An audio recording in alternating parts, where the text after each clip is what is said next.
এত পাপাচার, এত অন্যায়, এত অপরাধ, এত গুনাহের পাহাড় আমাদের। এগুলো মাথায় আসলে, এগুলো মনে আসলে চোখের পানি না ফেলে থাকার কথা না। আমরা আল্লাহর কাছে, আল্লাহর ভয়ে রমাদান মাসের মতো অফার পাওয়ার পরেও চোখের পানি ফেলে আল্লাহর কাছে কাঁদার সুযোগ হয় না। এর সবচেয়ে বড় কারণ হলো আমরা আমাদের নিজেদের অবস্থান সম্পর্কে ওয়াকিফাল না। আমরা জানি না যে আমরা নিজেরা কত বড় পাপিষ্ঠ, কত অপরাধ হয়ে আছে, কত মামলার আসামি হয়ে আছি।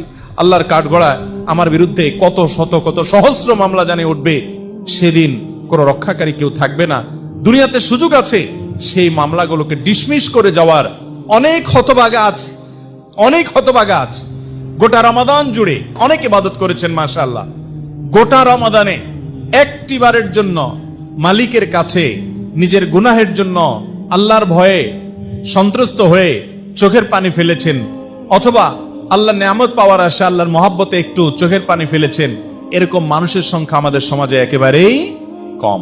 মোহতারাম হাজিরিন, রমাদান এলে আল্লাহ তাআলা অনেক মানুষকে মাফ করেন, সাধারণ ক্ষমা ঘোষণা করেন। আল্লাহর এই মাফ পাওয়ার জন্য অ্যাপ্লিকেশনটা তো করতে হবে, দরখাস্তটা তো অন্তত যথাযথ নিয়মে করতে হবে। কত মানুষ দরখাস্ত করে পায় না।